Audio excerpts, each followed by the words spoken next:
Avis vascular centre మన దేశంలోనే the best varicose. Welcome to my show. Telugu cinema చరిత్రలో అజరామరమైన సినిమాల లిస్ట్ తీస్తే అందులో ఖచ్చితంగా ముందు వరుసలో ఉండే సినిమా మాతృదేవో భవ.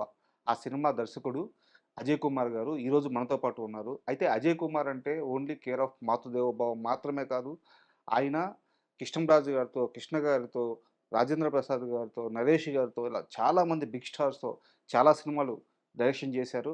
అలాగే కెఎస్ రామారావు గారి ప్రొడక్షన్ హౌస్లో ఆయన మన కోదండరెడ్డి గారి సినిమాలకు సంబంధించిన 'ఛాలెంజ్', 'రాక్షసుడు' ఇట్లాంటి అపూర్వమైన సినిమాలకు కూడా ఆయన అసోసియేట్‌గా కలిసి వర్క్ చేశారు. సో, సినిమా ఇండస్ట్రీలో ఆయన ప్రయాణం ఈనాటిది కాదు, కొన్ని దశాబ్దాలుగా కొనసాగుతుంది. సో, అజయ్ కుమార్ సార్ నమస్తే. నమస్తే. సార్ మీలాంటి వ్యక్తులను కలిసినప్పుడు చాలా గర్వంగా ఉంటది. ఎందుకంటే తెలుగు సినిమా చరిత్ర ఎన్ని సంవత్సరాలు నిలిచిపోయి ఉంటదో, అన్ని సంవత్సరాలు నిలిచిపోయే ఒక కల్ట్ క్లాసిక్ అజరామరమైన మూవీ 'మాతృదేవో భవ'. ఆ సినిమాని అందించిన మహోన్నతమైన వ్యక్తి మీరు. సో, ఈరోజు మీ ముందు కూర్చోవడం చాలా ఆనందంగా ఉంది. Thank you. సినిమా సంబంధించిన ప్రేమతో సినిమా ఆపరేటర్‌గా జాయిన్ అయ్యి, ఒకే సినిమాని రోజుకి 4 సార్లు చూస్తూ, సినిమా హాలే ఇల్లైపోయి, సినిమా హాలే బతుకైపోయి, అక్కడే ఉండిపోయిన మిమ్మల్ని ఓ రోజు మీ నాన్నగారు కొట్టుకుంటూ బయటికి తీసుకెళ్లారంట.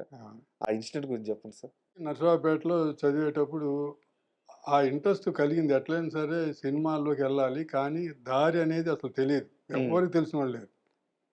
ఆహ్, సరే ఏం చేయాలో తెలియక చదువుకుంటూనే రోజు సినిమాలకి 4 థియేటర్లు ఉండేవి నరసరావుపేటలో. సార్. 4 థియేటర్లకి సినిమాలు చూసేవాడిని. చూస్తూ మనం డబ్బులు పెట్టి చూసే కన్నా దీంట్లో పని చేస్తే మనం మన ఇష్టం వచ్చిన సార్లు అన్ని థియేటర్‌లోనూ ఫ్రీగా చూడొచ్చు. 4 థియేటర్‌లోనూ సినిమాలు ఫ్రీగా చూడొచ్చు. ఎన్ని సార్లైనా వెళ్ళొచ్చు. హ్మ్. అప్పుడు అట్లా ఉండేది. వర్క్ పని చేసేవాళ్ళు. ఒక థియేటర్‌లో పని చేస్తే. సార్.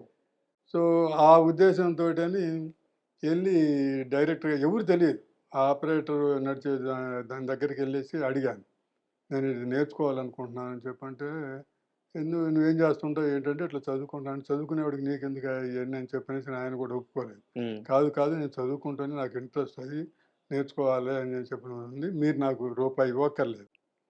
డబ్బులేమి ఇవ్వక్కర్లేదు. సరే. నేను ఊరికే ఫ్రీగా నేర్చుకుంటాను. మీరు నేర్పితే చాలు అని చెప్పానంటే, దాని మీద కన్విన్స్ అయ్యి, వాళ్ళకి కూడా ఏంటంటే కొత్త కుర్రోళ్ళుంటే రాత్రిపూట మేలుకోకుండా మాకు వర్క్ అప్పచెబితే, హ్మ్. నైట్ షోలు ఎప్పుడు 2 గంటల దాకా ఎళ్తాయి అవును. గదా! సో, 10 గంటలప్పుడు మాకు అప్పచెప్పేసేసి వాళ్ళు హ్యాపీగా పడుకోవచ్చు. ఏదైనా ప్రాబ్లమ్ వస్తే పక్కనే ఉంటారు కాబట్టి అవును. లేపుతాము, చేస్తారనమాట. ఆ ఉద్దేశంతోటి వాళ్ళు వెంటనే ఒప్పుకొని ఇచ్చారు. జరుగుతా ఉంది. ఈ లోపల ఏంటంటే మా ఊరోళ్ళు అక్కడికొచ్చేసి పనులు చూసుకొనేసి సినిమాలు చూస్తా ఉంటారు. సార్. సినిమాలు చూస్తా ఉంటే నేనెప్పుడూ ఆ సినిమాల స్టార్ట్ అయ్యేటప్పుడు మిగిలిన టైంలో ఆ బయటుండి ఎక్కువ ఆ జనాలను అబ్జర్వ్ చేస్తా అది నాకిష్టం. హ్మ్. చూస్తా ఉండేవాడిని. హ్మ్. ఇంక సినిమా స్టార్ట్ అయితేనే ఇక నా పని. అవును. ఆ! సో, వదిలిపెట్టిన తర్వాత కూడా అయిపోయిన తర్వాత కూడా జనాలంతా బయటికి రావటాలు, లోపలికొచ్చేవాళ్ళు ఇట్లా ఉంటారు కాబట్టి అదొక నాకు ఇంట్రెస్ట్. అది చూస్తా ఉండేవాడిని. మా వాళ్ళు చూసారు. చూసి 1, 2 సార్లు పలకరించారు. అయిపోయింది. తర్వాత ఎళ్లి చెప్పారు ఇంటి దగ్గర. వాడు ఏదో ఒకసారి కనపడితే సినిమాకొచ్చాడనుకున్నాము. ఎప్పుడు పోయినా గూడా వాడు ఆ థియేటర్‌లో ఏ టైంలో పోయినా, రాత్రి సినిమాకి పోయినా, పొద్దున్న సినిమాకి పోయినా వాడు కనపడుతున్నాడు. వాడేదో చేస్తున్నాడక్కడ అని చెప్పనేసని అట్లా చెప్పారు. ఇంక వచ్చేసాడు. వచ్చేసి పటా అని చెప్పేసి అన్నేసి తీసుకొని ఎళ్ళిపోయాడు. కొట్టారా? నిజంగా కొట్టారా? కొట్టారు. ఆ! ఆ! మామూలుగా ఇప్పుడున్న జనరేషన్‌లో ఒక సినిమా, 2 సినిమాలు హిట్ కొట్టిన డైరెక్టరే ఆహ్, మీడియా ముందుకొచ్చో, వివిధ సందర్భాల్లో ఫంక్షన్స్‌లో, ఈవెంట్స్‌లో కనిపిస్తాను. కాలర్ ఎగరేసి తిరుగుతున్న రోజులివి. 'మాతృదేవో భవ' లాంటి ఒక అద్భుతమైన సినిమా జేసి, మీరు ఈ 33 సంవత్సరాలు, ఇన్నేళ్ల గ్యాప్‌లో అతి తక్కువ అసలు చాలా మందికైతే మీరే ఆ సినిమా చేశారని తెలీదు. కరెక్ట్. హ్మ్. ఎందుకు ఎప్పుడు ఎక్స్‌పోజ్ అవ్వరు? ఇప్పుడు ఈరోజు ఈ ఇంటర్వ్యూ ద్వారా 'మాతృదేవో భవ' డైరెక్టర్ ఈయనే అని నేను తమ్ము పెట్టుకోవాలి అవును. యాక్చువల్‌గా. అవునవును. ఆ! సో, ఎందుకు అంత ఎక్స్‌పోజర్ లేకుండా బ్యాకే ఉండిపోయారు? నాకు ఎందుకో మొట్టమొదటి నుంచి ఇష్టం ఉండేది గాదు. సార్.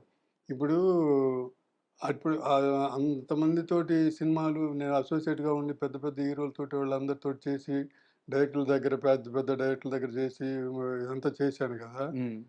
వాళ్ళతోటి ఫోటోలు తీసుకోవటం గానీ, పెట్టుకోవటం గూడా ఇంతవరకు చేయలేదు. అవునా? ఆ! నాకు ఎందుకో ఆ సైడ్ అట్లా ఇంట్రెస్ట్ ఉండేది కాదు. హ్మ్. ఎప్పుడు నేను ఫోటోలు తీసుకోవటం, పెట్టటం ఉండేది గాదు. ఈవెన్ మీ ఫోటోలు గూడా చాలా తక్కువే ఉన్నాయి. అదే. హ్మ్. అవి ఇంక అవి కూడా ఎలా వచ్చినాయి అనుకుంటున్నారు? నా దగ్గర ఉండి కాదు. వినాయకరావు గారు, ఆంధ్రజ్యోతి వినాయకరావు గారు ఆయన దగ్గర ఉంటే మీ పాత ఫోటోలని ఒకరోజు పంపించాడు. ఆ! పంపిస్తే అయ్యో! నేనే చూసి షాక్ అయ్యాను ఇయ్యేవి అని చెప్పి ఆయన. అంతేగాని అవి కూడా నా దగ్గర ఉన్నాయి కాదది. సార్. ఆయన పంపించాడు పాపం. అట్లా నాకు ఎందుకనో మొట్టమొదటి నుంచి వీటికి వెళ్ళటం గానీ, ఎక్స్‌పోజ్ అవ్వటం గానీ, మీడియా దగ్గరికి వెళ్దామని గానీ, చాలామంది ఫంక్షన్స్‌కి ఎంతమందిని పిలుస్తారు ఈ సినిమా ఫంక్షన్స్ వీటన్నిటికి. హ్మ్. కానీ నేను వెళ్ళను. హ్మ్. ఎందుకో అది ఎక్స్‌పోజ్ అవ్వటం ఎందుకో నాకు ఇష్టం లేదు ఎందుకో స్వతహాగా. సార్. ఇ ఇప్పుడు గూడా ఇప్పుడు మీరంతా అడిగి 4 సార్లు అడిగి అదంతా చేసి చేస్తే ఇప్పుడు ఏదో సరేలే అని చెప్పనేసని అంటున్నాను గానీ నాకు అంతకు నేను ఎక్కడా కూడా ఫుల్ ఫ్లెడ్జ్డ్‌గా మీ ఇంటర్వ్యూలు కూడా లేవు. లేవు. ఆ! నేను ఇవ్వలేదుగా ఎక్కడి నుంచి ఆ! వస్తాయి? సో నాకు అదే అదే నాకు స్వతహాగా ఆ ఇంట్రెస్ట్ లేదు. పిలిచినా కూడా నేను ఎళ్ళను. సరే.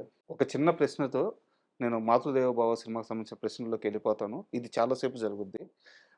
అయితే సినిమా గురించి మాట్లాడే ముందు ఇప్పుడున్న ఒక స్టార్ హీరో 'జూనియర్ ఎన్టీఆర్' గారికి 'మాతృదేవో భవ' సినిమాలో 'రాలిపోయే పువ్వా రాగాలెందుకే' ఈ పాటంటే ఆయనకి అమితమైన ఇష్టం అంట. కీరవాణి గారు ఆ పాటని 'జూనియర్ ఎన్టీఆర్' గారికి డెడికేట్ చేసేసారంట. అంటే 'జూనియర్ ఎన్టీఆర్' గారి ప్రెజెన్స్ లేకుండా ఇంక ప్రపంచంలో ఎవరడిగినా సరే కీరవాణి గారు ఆ పాట పాడరంట. సో, తెలుసా మీకు ఈ విషయం? తెలుసు. ఎందుకంటే 'ప్రసాద్ ల్యాబ్‌లో' ఆయన కనపడ్డాడు హ్మ్. డైరెక్టర్ గారు. కనపడ్డప్పుడు ఆహ్, "నేను నీ ఫ్యాన్‌నయ్యా" అన్నాడు రాజమౌళి గారు. మిమ్మల్నా? ఆ! హ్మ్. నేను నీ ఫ్యాన్‌నయ్యా అని చెప్పానంటే, అదేంటి అని చెప్పంటే, లేదు నేను ఫ్యాన్‌ని. నీ 'మాతృదేవో' సినిమాలో అసలు నేను ఎంత ఇంప్రెస్ అయ్యాను, ఏం చేశాను అని చెప్పనేసని ఆయన చెప్పాడు. హ్మ్. జూనియర్‌కి జూనియర్ ఎన్టీఆర్‌కి ఆ పాటలంటే విపరీతమైన ఇష్టం. హ్మ్. ఆయన కారులో నీ సీడీ లేకుండా ఉండదసలు. అబ్బా! నువ్వు ఎప్పుడైనా సరే చూడు, ఆయన దగ్గర ఆ సీడీ కంపల్సరీగా ఉంటుంది. ఆయనకి అంత ఇష్టం ఆ సినిమాని గురించి, దాని గురించి అని చెప్పనేసని ఆయన చెప్పాడు. హ్మ్. దాని ద్వారా తెలుసు జూనియర్ ఎన్టీఆర్‌కి అంత బాగా ఇష్టం ఆ పాటలని చెప్పనేసని. సార్. అదే అది రాజమౌళి గారి ద్వారా తెలిసింది. ఓహ్! సూపర్. అయితే 'మాతృదేవో భవ' విషయానికొస్తే సార్ ఇదొక మలయాళీ సినిమాకి సంబంధించిన రీమేక్ కథ. అవును. కథ మీ దగ్గరుంది. అవును. బట్ అంత ఎమోషనల్ బ్యాక్‌డ్రాప్ ఉన్న స్టోరీని తీసుకొచ్చి 'కెఎస్ రామారావు' గారు మీ చేతుల్లో పెట్టినప్పుడు, ఆ సినిమాని తెలుగు నేటివిటీకి తగ్గట్టు మార్చడానికి మీరు చేసిన మొట్టమొదటి ప్రయత్నం ఏంటి? ఫస్టు ఆయన అంత హెవీ సినిమాని ఒక కొత్త డైరెక్టర్‌కి ఇవ్వటం అని చెప్పనేది మామూలు విషయం గాదు గదా! అవును. కదా! ఖచ్చితంగా. అయితే ఎందుకిచ్చాడంటే, దానికి ముందు నేను 'కొంగుచాటు కృష్ణుడు' అని చెప్పనే సినిమా కెఎస్ రామారావు గారికి చేశాను. సార్. దాంట్లో మీనా, నరేష్, పెద్ద హ్మ్. నరేష్ వాళ్ళిద్దరు హీరో, హీరోయిన్‌లు. మెయిన్ ట్రాక్ ఏమో comedy. Sir. Side Suthivelu character ఒకటుంటది. సెకండ్ హాఫ్ అంతా మొత్తం ఎమోషన్ ఉంటది సార్. ఎమోషన్ అవును.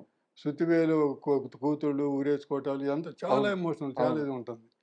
సో, నేను ఆ ఫస్ట్ సినిమాలోనే ఇటు కామెడీ, అటు ఎమోషన్స్ 2 బ్యాలెన్స్ చేసేసేసి తీసింది. అది బాగా నచ్చింది హ్మ్. రామారావు గారికి. హ్మ్. ఎమోషన్స్ కొత్త కుర్రోడు ఇంత ఎమోషన్స్ తీశాడు ఫస్ట్ సినిమా. నేను తెలిసున్నా అంతకుముందు ట్రావెల్ అవుతున్నా గూడా వర్త్ తెలీదు గదా! అవును. ఇది నేను చేసినయన్నీ గూడా చిరంజీవి గారితోటి సినిమాలన్నీ ఫైట్ మూవీలు ఇది గదా! అని చెప్పనేసని అది చూసిన తర్వాత ఆయనకి ఒక నమ్మకం కలిగింది. బాగా హ్మ్. తీస్తాడు. ఈడు ఏదైనా చేస్తాడు. ఈ లవ్ అయినా గూడా, ఎంటర్‌టైన్‌మెంట్ అయినా గూడా, సెంటిమెంట్ అయినా అని చెప్పనేసని ఒక నమ్మకం కలిగింది. సో, ఇది ఆయన చూసిన తర్వాత ఇక వేరే థాట్ ఏమి లేదు. తీసుకొచ్చేసి ఒక చిన్న సినిమా కొన్నాను. హ్మ్. అది నువ్వు చేస్తే బావుంటుంది అని చెప్పనేసని ఆయన నమ్మి నాకిచ్చాడు. హ్మ్. అది నేను చూసినప్పుడు దాన్ని ఇక కంప్లీట్‌గా దీంట్లోకి మార్చుకోవాలి. మనం హ్మ్. మార్చుకుంటే మాత్రం డెఫినిట్‌గా బాగుంటుందని చెప్పనేసి నమ్మకం కలిగింది. అప్పటికి ఆయన చూపించినప్పుడు అప్పటికి అది హిట్ అయిందని గాని అది కూడా ఏం తెలీదు. హ్మ్. జస్ట్ ఆయన ఏదో వేరే షూటింగ్‌కెళ్ళాడు. గ్యాప్ ఉండేసేసేసి చూసాడు అది అనుకోకుండా. సో, చూసిన తర్వాత ఇంక నాకు సత్యమూర్తి రైటర్ 'దేవిశ్రీ ప్రసాద్' సార్. వాళ్ళ ఫాదర్. సార్. అతను బాగా మేము ట్రావెల్ అయ్యాం. కోదండరామిరెడ్డి గారితోటి వీటన్నిటికి హ్మ్. చేసేవాడనమాట. సో, అతనితోటి కూర్చొనేసేసి దీన్ని మన నేటివిటీ మార్చుకొనేసేసి నేను ఆ వాసన పోవటమను రెండోది ఇప్పుడు మలయాళం కన్నా పెద్ద హిట్ ఇక్కడ. పెద్ద హిట్ ఇక్కడ. పెద్ద అవును. హిట్ ఇక్కడ. అవును. అయితే దానికి ఏంటంటే ఇప్పుడు సెంటిమెంట్ పిక్చరు, సెంటిమెంట్ తీయటం అనేది చాలా కత్తిమీద సాము లాంటిది. సార్. ఎందుకంటే ఒక సీను కొంచెం ఎక్కువైనా గూడా సెంటిమెంట్ కదా బోర్ కొడతది. బోర్ కొట్టద్దు. నచ్చపెడుతున్నాడు అని చెప్పని వెంటనే రిజెక్ట్ చేస్తాడు. సార్. తక్కువైందనుకో అది పండదు సీన్. పండదు. దానిలోకి వెళ్ళలేరు. ఇన్వాల్వ్ అవ్వలేరు. సో, అందుకని చాలా కష్టమైన విషయం ఇది. సార్. సో, దాన్ని నేను మైండ్‌లో పెట్టుకొనేసేసి మన నేటివిటీకి సేమ్ టైము ఆ ఇన్వాల్వ్‌మెంటు ఎంత సీన్ ఉండాలి, ఎంత లెంత్ ఉండాలి, తగ్గకుండా, పెరగకుండా అది కొలతే ఇక. దాంట్లో హ్మ్. ఇక డౌట్ లేదనమాట. హ్మ్. తగ్గినా, హెచ్చినా కుదరదు. హ్మ్. రాదు. అంతే. సో, నేను అది దృష్టిలో పెట్టుకున్నాను. సీన్ లెంత్ బలంగా పట్టుకున్నారు. ఆ! హ్మ్. అదే మెయిను. హ్మ్. లేపోతే బోర్ కొడతది. సార్. ఇప్పుడు ఎంటర్‌టైన్‌మెంట్ అయితే కొంచెం అటు ఇటు ఉన్నా ఎళ్ళిపోద్ది గానీ, దీనికి అట్లా గాదు. హ్మ్. అది కరెక్ట్‌గా లేకపోతే బోర్ అంటారు. లేకపోతేనే పండలేదురా, సీన్ పండలేదురా, మనం ఇన్వాల్వ్ అవ్వలేదు అని చెప్పనేది వస్తదనమాట. కరెక్ట్. సో, అది నాకు మొట్టమొదటి తట్టిన థాట్ అది. హ్మ్. దాన్ని కరెక్ట్‌గా ఇచ్చేసుకోవాలని చెప్పనేసని. సో, సత్యమూర్తి గారితోటి కూర్చొనేసేసి డైలాగులు అయన్నీ రాసుకొని అదంతా చేసుకున్న తర్వాత మా అంతట మాకు సాటిస్ఫై అయింది. అప్పుడు రామారావు గారు పెద్ద సినిమాలు చేస్తా చాలా బిజీగా ఉండేవారు. సార్. సో, ఓన్లీ బెనర్జీ వాళ్ళ బ్రదర్ ఉంటే వాళ్ళని అప్పజెప్పేసేసి మేము చేసుకుంటా ఉండేవాళ్ళమి. హ్మ్. సినిమా అంతా ఇక్కడే. హాట్ సమ్మర్‌లో సార్. మే నెలలో ఇక్కడ సమ్మర్‌లో చేసాము సినిమా. హైదరాబాద్‌లో జరిగింది. హైదరాబాద్‌లోనే మేలో ఇక్కడంతా డ్రైగా ఉంటది కదా! మే అవును. నెలలో చేసాము. మీకు సినిమా అంతా కూడా చాలా గ్రీనిష్‌గాను అవును. ఇదంతా ఉంటుందనమాట. ఈవెన్ ఆ వర్షం పడినట్టు ఆ రోడ్లన్నీ తడిగా రా ఉండడం రా గాని. అవును. అది గమ్మత్తేంటంటే ఆ వర్షం రోడ్డు ఇదేం చెప్పానంటే చోట అన్నాడు, "చాలా డ్రైగా ఉంది. ఆ సాంగ్ క క బ బస్‌లో బస్‌లో. తీయాలి. అవును. బస్‌లో తీయాలి. సాంగ్ రోడ్డు డ్రైగా ఉంది. నాకు ఫోటోగ్రఫీకి ఇది లేదు.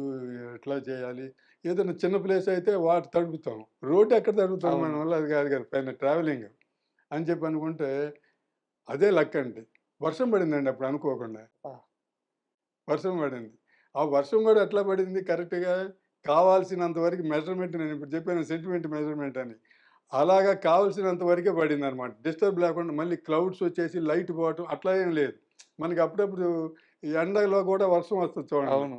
అలాగా వచ్చి లైటు ఉంది. తడిసింది మొత్తం రోడ్డు. ఏదో మాకు కావాల్సినట్టుగా. దేవుడు వరం ఇచ్చినట్టు ఆ వరమిచ్చినట్టుగానే. బస్సులో షార్ట్ ఇట్టా పోతుంటే ఆ ఆ! రోడ్డు ఒక గ్లాస్ లాగా కనిపిస్తుంటది. గ్లాస్‌లాగా కనపడతదనమాట. అది అవును. మామూలు విషయం గాదు గదా! అది. సార్. భలే గమనించారు మీరది. Yes sir. అది అది నిజంగా అదృష్టం అట్లాగా. హ్మ్. అలాగే ఆ సినిమాలో ఒక సాంగ్ తీసేటప్పుడు నాకు ఈ ఈ బ్యాక్‌గ్రౌండ్ ఈ రెయిన్‌బో వస్తే బావుంటుంది. అప్పుడు ఈ గ్రాఫిక్స్ ఇయన్నీ సార్. చేయటం ఇదంతా ఇది అంత ఆలోచన ఇది ఏం లేదు. ఇంకా రెయిన్‌బో ఉంటే అంటే లైఫ్ గురించి రా చెప్పే సాంగ్ అనమాట అది. హ్మ్. అది బ్యూటిఫుల్ సాంగ్ అది.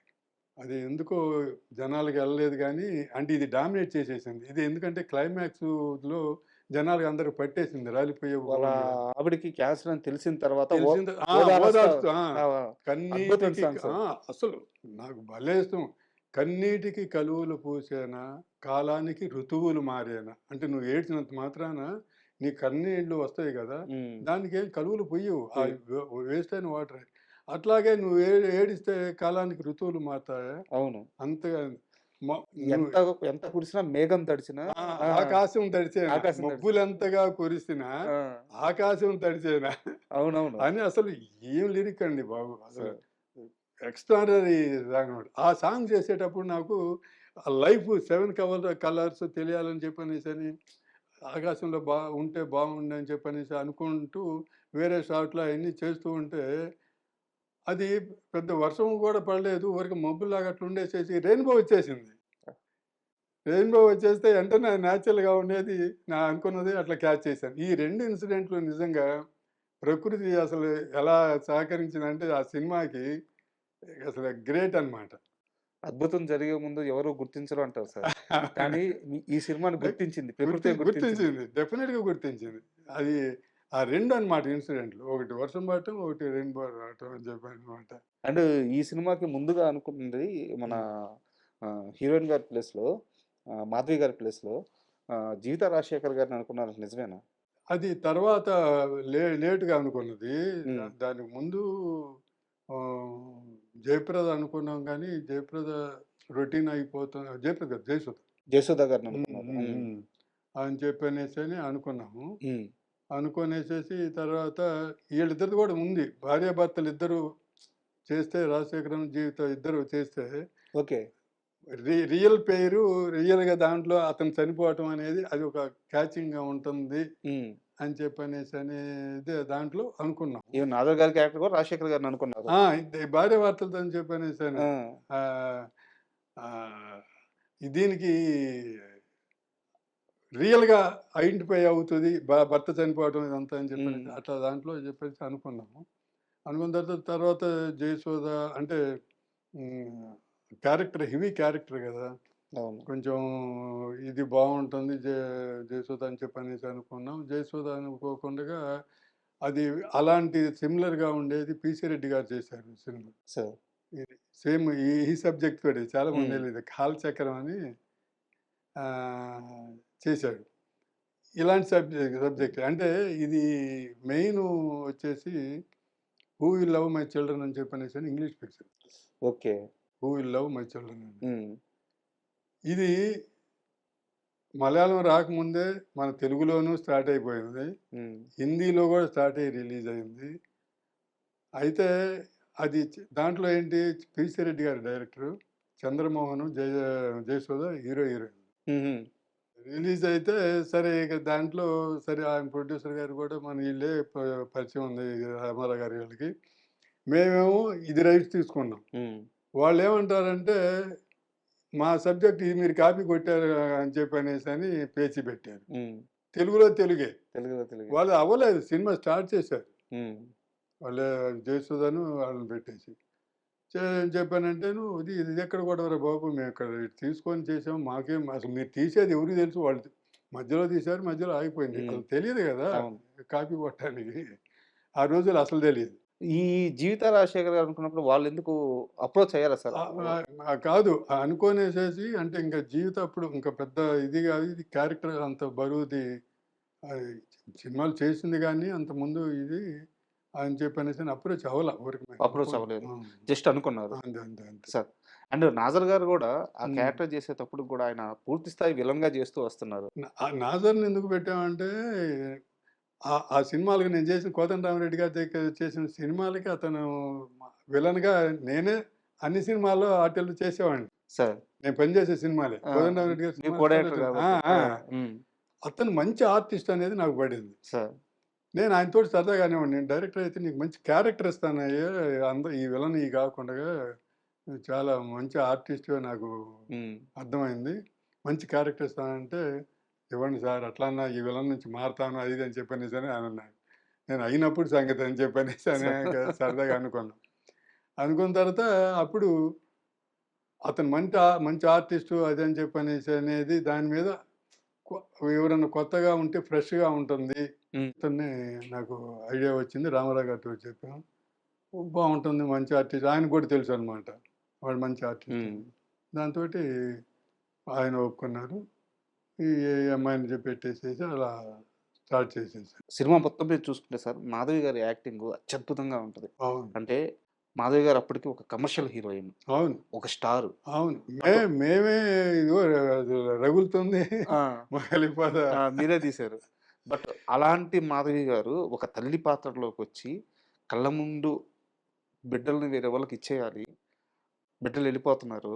ఆ తల్లి బాధ, ఆ పెయిను, ఆ ఎక్స్‌ప్రెషన్స్ అంటే నిన్న రాత్రి ఇంటర్వ్యూ కోసం సినిమా చూస్తున్నాను. హ్మ్. ఒక 25 సార్లు చూసుంటాను సినిమా. మళ్ళీ 26 గూడా ఏడ్చాను. అవును. ఇన్వాల్వ్ అయిపోతాం. ఆమె యాక్టింగ్ గురించి చెప్పండి సార్? అదే. అంటే ఇప్పుడు ఈ సామెత ఉంటుంది గదా!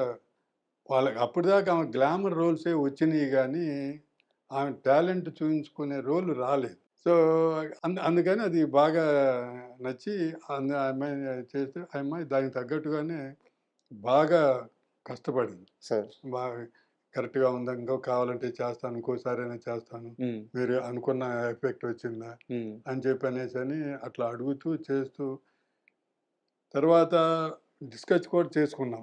ఏమో ఈ అడాప్షన్ ఇవ్వటం అనేది ముగ్గురు పిల్లల్ని ఇవ్వటం ఒకటే ప్రాసెస్ కదా హ్మ్. తీసుకెళ్ళటం అనేది. ఇది ఏదన్నా బోర్ కొడతదా ఏంటి అని చెప్పనేసి కూడా చాలా డిస్కస్ చేసి చాలా మొదలుపడ్డాం. సార్. ఆ! ఎందుకంటే ప్రాసెస్ ఒకటేగా. అవునవును. అందరిని ఇవ్వటమే గాని ఒక్కో దాంట్లో వెరైటీ జంటొస్తది. ఒక్కో బిడ్డని తీసుకెళ్ళద్ది. తీసుకెళ్ళటం. ఆ! ప్రాసెస్ ఒకటే. హ్మ్. వెరైటీగా ఏమి చెప్పలేము అది. చెప్పే సీన్ పద్ధతి మార్చుకుందాం అని చెప్పనేసని ఇంకా దాన్నేం చేయలేము. యాక్చువల్‌గా అడాప్షన్ ఇన్ని సార్లు సినిమా చూసినా గానీ, నేను ఇలా అబ్జర్వ్ చేయలేదు సార్. ఇప్పుడు మీరు చెప్పిన తర్వాత అర్థమవుతుంది. ఇప్పుడు ఉదాహరణకి 'కోట' జంటొచ్చి తీసుకున్నా సరే, లేదా 'నిర్మలమ్మ' బ అవును. మనకి 'అల్లు రామలింగ' 'అల్లు రామలింగయ్య' గారి జంటొచ్చి తీసుకున్నా సరే, ఎక్కడా కూడా సీను లెంత్ ఎక్కువుండదు. అదే. అదే. చాలా షార్ప్‌గా అయిపోద్దది. అదే చెప్పేది. ఆ! అది ఎక్కడ పండాలో, సెంటిమెంట్ పండాలో అక్కడ ఉండాలి. మిగిలిన టైంలో అది షార్ప్‌గా ఎళ్ళిపోతేనే ఇదొస్తది. అంటే ఇప్పుడు మీరు చెప్పే దాని దగ్గర ఈ తల్లి కూతుళ్ళని పిల్లల్ని ఇవ్వటం అనేది ఎక్కువుంటుంది. కానీ వాళ్ళు తీసుకెళ్ళటం అనేది షార్ప్‌గా ఎళ్ళిపోద్ది. అవును. వన్స్ ఎళ్ళిన తర్వాత ఇక నస ఉండదనమాట. ఉండదు. కానీ ఇక్కడ తల్లి దగ్గర నుంచి వేరు చేయటం అనేది అది కంపల్సరీ కావాలి. అది ఇన్వాల్వ్‌మెంట్ హ్మ్. కావాలి కదా! సో, డైలాగులు ఉండవు పెద్దగా. అవును. ఓన్లీ ఇదే అనమాట. ఆ సెంటిమెంట్ దీనితోటి. అదంత ఉంటుంది. తర్వాత వన్స్ ఇదయిన తర్వాత రండి, రండి త్వరగా టైం అవుతుంది. ముహూర్తం ఇది అని చెప్పనేసి కూడా అనిపించాను. అవును. నస లేకుండా డైలాగు ఎళ్ళిపోయే దానికోసం అని చెప్పనేసని. సో, ఇవన్నీ చాలా ఫ్యాక్టర్స్ ఉంటాయి. మామూలుగా మన కామన్ పర్సన్‌కి అనవసరం అది. సో, వాళ్ళకి బావుందా? లేదా? నచ్చింది అని చెప్పనేది. బట్ బట్ తీసేవాళ్ళు జాగ్రత్తగా ఉండాలి. ఆ! తీసేవాళ్ళు కానీ ఇప్పుడు మీరు కూడా ఇప్పుడు అబ్జర్వ్ చేసేవాళ్ళు కొంతమంది ఉంటారు. అందుకని చెప్పనేసని ఇప్పుడు 'విఎన్ ఆదిత్య' గారు ఉండేసి, "సార్ అసలు ఆ సినిమాని గురించి మీతోటి మాట్లాడాలి. అసలు అది ఎలా తీశారు? ఏంటి? అది నేను ఎన్ని సార్లు చూశాను. ఒకసారి అసలు మీతోటి మాట్లాడాలి. అది ఎట్లా తీశారు అనేది" అంటే వాళ్ళు టెక్నికల్‌గా ఆలోచించి కరెక్ట్. చేసేవాళ్ళ సంగతి నేను హ్మ్. చెప్పేది. సో, అందు కామన్ పర్సన్‌కి ఆటోమేటిక్‌గా న ఇయన్నీ తెలియకపోయినా నచ్చిద్ది. సార్. నచ్చుతుంది. అది ఇంపార్టెంట్ అక్కడ. అండ్ మాధవి గారు ఆ టైంలో తీసుకునే రెమ్యునరేషన్స్ చాలా హైలో ఉండేవి. ఈ సినిమా కోసం ఎంతిచ్చినా పర్లేదు. అవును. ఆహ్, క్యారెక్టరు ఇదుందని చెప్పనేసని నిజంగానే ఆ అమ్మాయి అసలు రెమ్యునరేషన్ గురించి ఆలోచించలేదు. ఫెసిలిటీస్‌ని గురించి ఆలోచించలేదు. ఎందుకంటే అక్కడికి పోయి 'నాగార్జున' వాళ్ళది ఫార్మ్ హౌస్ ఉంటే దాంట్లో పోయి ఉన్నాం. హ్మ్. ఉండి దాంట్లో మెయిన్ ఏంటంటే ఆ సినిమా అంత బాగా రావటానికి ఇంకో కారణం గూడా ఉంది. అందరిని తీసుకెళ్ళి అక్కడ పెట్టేశారు. హ్మ్. అక్కడే ఉండటం.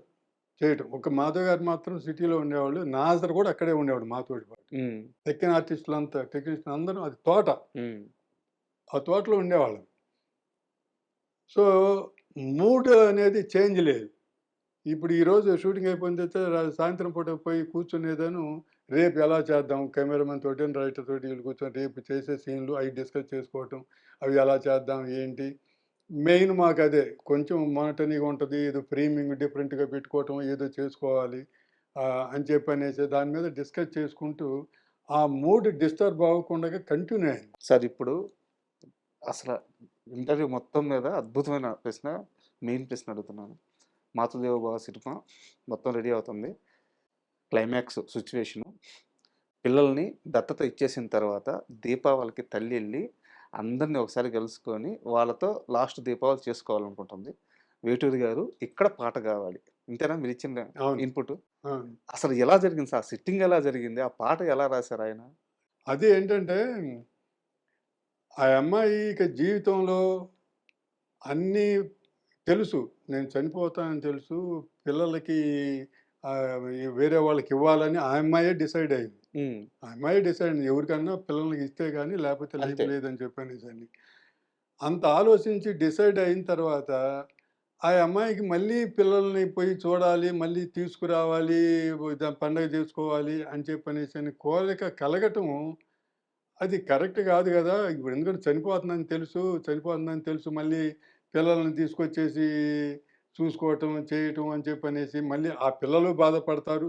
ఇప్పుడు ఒకసారి ఎళ్ళిపోయిన తర్వాత పిల్లలు అక్కడ కొంచెం సెట్ అయిన తర్వాత మళ్ళీ వచ్చేసి మళ్ళీ ఈ మూడ్‌లోకొచ్చేస్తే హ్మ్. పిల్లలు ఇదంతా ఇది జేస్తారు గదా!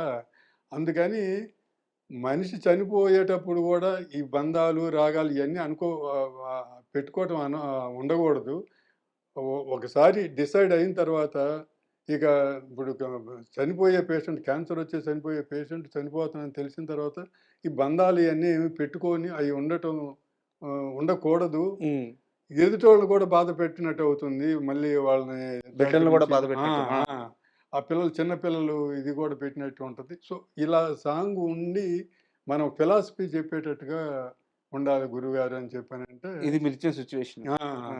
ఆయన ఫస్ట్ ఇదే అసలు చేంజెస్ ఏమి లేకుండానే ఆయన మహానుభావుడు కదా! రాయదలుచుకుంటే ఇంక ఆయన మించిన వాళ్ళు ఎవరుంటారు? సార్. ఆహ్, ఆయనకి వేటూరి గారికి నాతోటి మంచి అనుబంధం ఉంది ఆయనతోటి నాకు. సార్. ఎందుకంటే కోదండరామిరెడ్డి గారి సినిమా నేను చేయకపోయినా ఆ సినిమాకి పాటలు రాయాలంటే ఆయన సతాయిస్తాడని చెప్పనేసని "నువ్వు రాయించవయ్యా" అనేవాడు. హ్మ్.